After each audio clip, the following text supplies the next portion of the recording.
Audiobook do livro Meu Caminho para o Rotary. Leitura de Antônio Zago, Rotary Clube de Cuiabá, governador ano 2012-2013, do distrito 4440, capítulo 40, Descansando e Visitando. Ninguém descreveu melhor do que David Grayson em seus livros Flying the Road e Adventures Contentment, a bênção que significa a vida no campo, quando a saúde física ou cansaço mental nos aflige. É a minha opinião, porque já sofri o afastamento forçado do trabalho e o descanso obrigatório no campo. Jamais esquecerei que renasci da mãe natureza, que me tomou nos braços quando caí doente, mesmo amparado pela minha doce Jean. Num dia que nunca esquecerei, eu acabara de fazer uma palestra e me achava ainda em pé na tribuna quando sofri um desmaio. Só me lembro de haver caído sobre o peitoril da tribuna e de haverem muitos corrido para amparar-me. Ataque cardíaco, dizem. O médico o diagnosticou e sentenciou que eu devia acertar minhas contas com a natureza. Sonhei ansiosamente ir para o campo, tão logo deixasse o hospital. Levaram-me ao norte de Michigan, para o meio das colinas, dos lagos, dos riachos murmurantes, do canto dos pássaros e das folhas multicoloridas. É uma longa história eivada de altos e baixos, de avanços e recuos, de médicos e de enfermeiras. Foram necessários 18 meses para que eu emergisse do negro fundo buraco em que caíra. Mas nesse período descansei muito e recuperei-me. Seguiram-se 10 anos de atividade. Eu aprendi a descansar. Regressei ao campo 3 vezes mais e voltei, sempre recuperado. Foram aqueles períodos de repouso que me deram 10 anos de atividade. 75% dos meus colegas de turma na Universidade de Iowa já se passaram para o reino dos mortos. Dos 25% restantes, provavelmente nenhum deles começou a vida com menos saúde e fortaleza física que eu, e provavelmente nenhum tenha tido de suportar percalços de saúde. Na verdade, só tenho que agradecer ao campo por ainda estar aqui. Abre aspas. Afrouxe as cordas da sua Rebeca, senhor homem da cidade. Quando estourar a corda-prima ou outra qualquer, ninguém poderá manter o concerto até o fim. Fecha aspas. Cranworth Gregorian.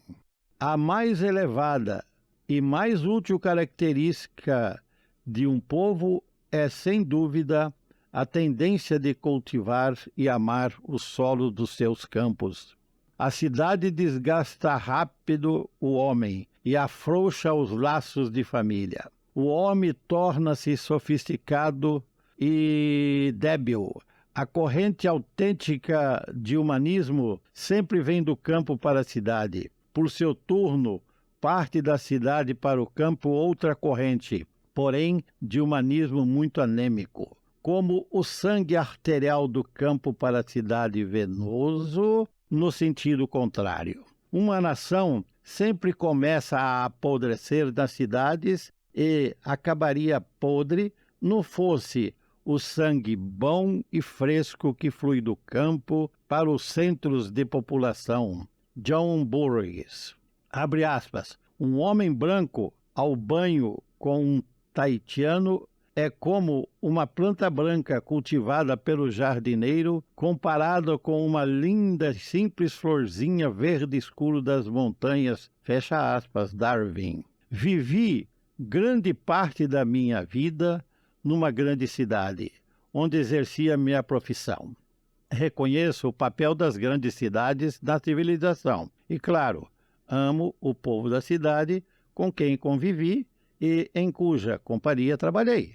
Homens fortes, corajosos, vão aos poucos vencendo os desajustados e as nossas grandes cidades vão se tornando mais seguras. O crime e a corrupção das grandes cidades americanas são longamente explorados pela publicidade. O povo tem a impressão que a maioria dos habitantes vai se tornando indiferente. Mas não é assim. A grande maioria é de cidadãos educados e disciplinados. A cultura, a educação e as artes crescem por todos os lados e surgem como se fossem sonho. As escolas, as bibliotecas, as igrejas, as universidades, os parques e os jardins públicos. Eu, certamente, não aconselharia ninguém a fugir da cidade e viver no campo apenas para fugir de responsabilidades. Na cidade, vadiam sem responsabilidades os maus elementos por ser mais difícil a lei encontrá-los. Há tempo para trabalhar e tempo para descansar, e cada um de nós decide o que melhor há a fazer. Espalhada, eu penso que a população viveria melhor. Para qualquer observador, sem preconceitos, pode parecer uma condição anômala que a população exista dispersa em algumas regiões e tão densamente concentrada em outras. Esse observador quereria reformar o mundo? Por certo, sim. Se fosse intenção do Criador que o homem vivesse assim, massificado, por que ele teria criado um mundo tão extenso, com montanhas e vales, onde o ar e a água são puros? Os homens se concentram nas cidades como sardinha em lata, e quando não encontram o que mais comer, uns devoram os outros. O campo tem sido meu refúgio sempre. Quando não vou por vadiagem, faço-o por necessidade da minha vida. A cargas dos anos alivia meus ombros no campo. Por alguns anos, passei fins de semanas indefectivelmente nas imprevisíveis e misteriosas dunas que margeiam o lago de Michigan, no noroeste do estado de Indiana. As dunas atraem e prendem com poder extraordinário. Os que a elas se aficionam constroem abrigos entre as colinas errantes de areia e lá se instalam para gozar a suavidade maravilhosa do grande lago. As tempestades mudam constantemente o lago, ora cobrindo a terra, ora adentrando nas águas.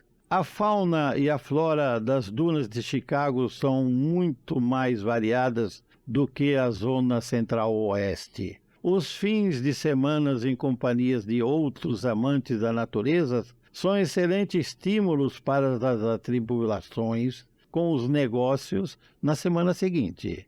Não compreendo como os homens se permitem conservar-se encarcerados em casa durante o inverno sem aspirar ar fresco, sem ouvir o canto de um passarinho. O Clube de Campo de Chicago, Prairie Club of Chicago, do qual sou sócio, foi fundado há 35 anos com a finalidade de estimular os jovens ao sadio esporte das longas caminhadas pelas zonas rurais. Temos aproximadamente 2.000 sócios residentes na cidade, oriundos da zona rural. O Clube de Campo dá-lhes oportunidade de matar saudades do seu antigo ambiente e, sob muitos aspectos, é só com ele que se conta com esse fim. Sábados à tarde, os passeios a pé são a diversão principal que o Clube de Campo promove, com a organização de acampamentos e outras atividades saudáveis disponíveis para legiões de professores, empregados de escritórios, estenógrafos, etc. Essas promoções são anunciadas nos jornais de Chicago incentivando os interessados a participarem sem nenhuma despesa além do transporte. O trajeto desses passeios, como o seu decurso, são planejados cuidadosamente por gente experimentada e conscienciosa. O Clube de Campo tem convênio com o Rocky Mountain Club de Denver e com Sierra Mountain Club de São Francisco, com o Mountaineers Club de Seattle, com o Nature Lovers Club de Indianápolis e com outros muitos dedicados às diversões campestres. Há em Chicago um jovem que veio de Boston e que canta Lua's Hall Party Club. Chama-se Alexander Wilson e seu nome é quase desconhecido. Não há restrições de idades para os participantes das promoções do clube. O mais jovem foi uma menina robusta de 3 anos, a qual só necessitava de ajuda para passar por cima das cercas. Ela saracoteava sem reclamar, vencendo a distância de 16 quilômetros. Agora já é mãe de uma criança vigorosa. O mais velho participante era o capitão Robson, 90 anos, que com sua câmera indefectível fotografava todas as flores raras que encontrávamos, classificava-as e descrevia para uma revista. Os naturalistas têm olhos para ver as belezas existentes nos buracos e nos barrancos, nariz para cheirar o odor dos pinos e dos bálsamos, e ouvido para escutar a canção doce dos passarinhos, das cotovias do prado e aquele contralto divino que é o tordo ermitão. Muitos dos conhecedores das bênçãos da vida rural sonham com a aquisição de uma propriedade satisfatória às suas tendências e gostos. Muitos conseguem, outros mudam seus sonhos para estadas periódicas nos subúrbios e outros que ali se instalam morrem sem poder gozá-la. Nossa casa está localizada numa quadra grande de um subúrbio rico e nós estamos gozando há 30 anos benditos. Quando viemos para aqui, o local era deserto. Hoje, o local tem 26 famílias residentes em casas próprias. Quando vieram para aqui, viviam contentes maridos, mulheres e filhos. Hoje, muitas das casas estão ocupadas por viúvas dos homens que as construíram, e numa delas mora um viúvo. A porcentagem é de 10-1 em favor das viúvas. É o resultado lamentável da dura competição que o homem chama de sucesso. Ela é quase tão devastadora quanto a guerra, para a qual os filhos e netos dos meus vizinhos estão partindo em quaisquer dos frontes. Os, abrem aspas, homens de sucesso, fecha aspas, vêm ao nosso subúrbio à procura de descanso, e quanto a isso conseguem, mas acabam descansando, em definitivo, debaixo da terra. É uma trabalheira a mudança para um subúrbio, mas maior desafio será aposentar-se. Quão fácil é falar de aposentadoria? Utopia? Nada a fazer além de descansar e de gozar a sensação de ter nada para incomodar-se. Quão diferente disso será na realidade? Será quase uma doença. Poucos se adaptam a ela. Sair do fogo das obrigações na velhice é uma empreitada muito mais séria do que assumi-las na mocidade. Há, no entanto, uma providência que, tomada, propicia suportá-la. É descobrir um novo e absorvente interesse. No campo, esse novo atrativo é frequentemente encontrado. Para o homem jovem e vigoroso, uma fuga emocional da realidade da vida não é coisa que atraia muito. Mas a vida no campo é necessariamente uma fuga das realidades.